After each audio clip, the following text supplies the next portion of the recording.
A reading from the book of Matthew, chapter 16, verses 24 to 28. Then Jesus said to his disciples, "All who want to come after me must say no to themselves, take up their cross, and follow me. All who want to save their lives will lose them, but all who lose their lives because of me will find them. Why would people gain the whole world but lose their lives? What will people give in exchange for their lives? For the human one is about to come with the majesty of his Father with his angels, and then he will repay each one for what that person has done. I assure you that some standing here won't die before they see the human one coming in his kingdom." The Gospel of the Lord. Thanks be to God. Will you pray with me? May the words of my mouth and the meditations of all our hearts be acceptable in your sight, O Lord, for you are our strength and our Redeemer. Amen. Today's the second week in our winter series called The Gospel for Those Who Have Everything. We know that Jesus cared a lot about the poor and people in need, but he did not ignore the strong. Our theme today is From Strength to Strength, and it reminds me of a fit young construction worker who was bragging to everyone on the construction site that he could outdo anyone in a feat of strength. He was so loud and obnoxious that eventually one of the older workers decided to take him on. "Why don't you put your money where your mouth is?" the older worker said. "I'll bet a week's wages that I can haul something in that wheelbarrow over to that outbuilding that you can't carry back, that you cannot wheel back." "Okay, you're on," said the braggart. "Let's see what you've got." So the old man grabbed the wheelbarrow by the handles and he said to the young man, "All right, get in." Will Willimon describes two types of people. One type is strong. He says they are disciplined, ambitious, decent, not overburdened by guilt or self-doubts, responsible and reasonably generous toward others. Those who see strength in themselves are not necessarily against God or religion, but for them, religious practices seem unnecessary. As Willimon puts it, secure, content, competent, reasonably happy and fulfilled, such persons of strength go their own way without any apparent discomfort at having missed the benefits of the Christian faith. The other type of person is weak. They are people who are hanging by a thread. They're at their wits' end, perhaps racked by fear or guilt, doubt or failure. This type of person knows without a doubt that they need help, and they are much more inclined to turn to God. Now, I suspect that very few of us wake up each morning with an aspiration to become weaker. Our culture has a bias for strength and against weakness. We prefer to be self-sufficient and capable. But, as Willimon points out, a person of strength is not necessarily a whole person. He says they have needs, but they are the special needs of the strong. They do have sins, but they are the particular sins of the strong and not the sins of the weak. They do enjoy challenges, but they seem to find their challenge outside the field of the faith. Willimon argues that people of strength still need wholeness and healing. But what is the good news for someone who seems to have everything? What does Jesus offer someone who is reasonably comfortable and thinks they don't need Jesus or the church? In the past, the church has had only one message for both types of people.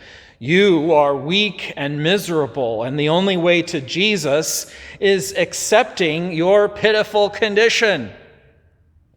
Willimon says, when we've come upon people standing on their own 2 feet, we've tried to bring them to their knees. No one, weak or strong, needs to be humiliated. The message of Christ calls people out of despair, not into it. The gospel is about empowering the powerless, filling the hungry with good things, strengthening those who are weak, and forgiving sins.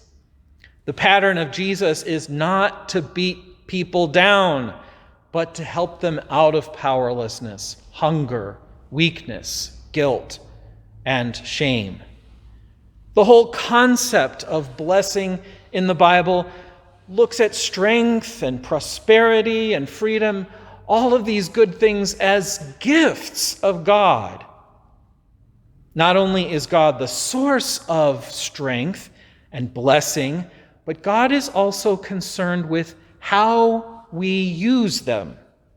As Willimon puts it, we must take seriously the fact that power, strength, maturity, self-discipline, and freedom are not hindrances to living the Christian faith, but are gifts to be used gratefully and sacrificially. That's exactly what Jesus is getting at in today's reading.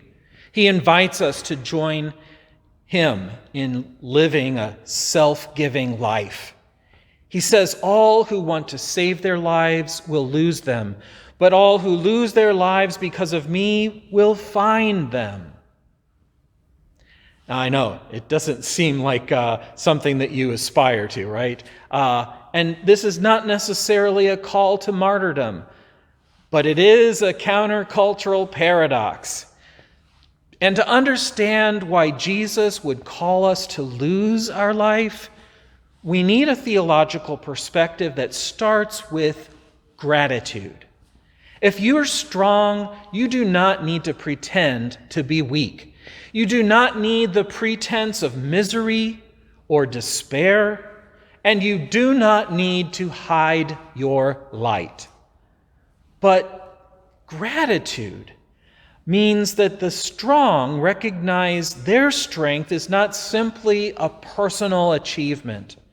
As Willimon puts it, we are who we are by God's grace. He rejects the idea of being self-made. For Willimon, gratitude means being honest about how we got what we have. Call it accident of birth, call it superior advantages, call it fortuitous circumstances, he says, but call it a gift. That's what God asks from us, gratitude for God's gifts. Think about mealtime prayers, where we acknowledge that the food is good and that without it we cannot survive. We receive it as a gift from a source beyond ourselves. One thing I have done during this pandemic more of is grocery shopping. And I know that no matter what I pay at the register, it does not cover all the expenses. The sun, the rain, the sea, the soil, and all of the natural processes that make that food possible and my survival possible are not included in the price. There's just no way any of us could pay for it. That's what makes them a gift. And we survive because God is a gracious giver. Now, in a theology of strength, those who are strong have gifts, but also a particular set of needs. Willimon suggests that the sins of the strong include self-righteousness, complacency, a pretense of self-sufficiency, and a failure to empathize with the needs of others. These traits often come from a lack of gratitude. And the trap of being strong is thinking that the goal of life is just being strong for your own sake, being healthy, wealthy, and wise as a matter of status or stature. But Jesus says, if we want to find ourselves, we must lose ourselves in something greater than us. As Willimon puts it, in giving ourselves to others, we receive back the true selves we were created to be. Now, one of the most pressing needs for a person of strength is to be challenged. Challenged to think beyond our personal lives and private faith. Willimon observes that the strong often assume that because they have many resources and can handle many problems, that they have strength enough to handle every problem. But here's where strength can be a handicap. Our bank accounts and investment portfolios cannot solve every difficulty in life. Those who dedicate themselves to the accumulation of power, status, and influence will always feel weak because you can never get enough to be satisfied. Willimon says, strength, when misdirected, is weakness. The intellectual can never know enough. The scholar will perish whether she or he publishes or not. The business person climbs to the top of the organizational pecking order only to find that rather than running the business, it now runs him or her. And the more money we acquire for ourselves, the less we have to spend on it.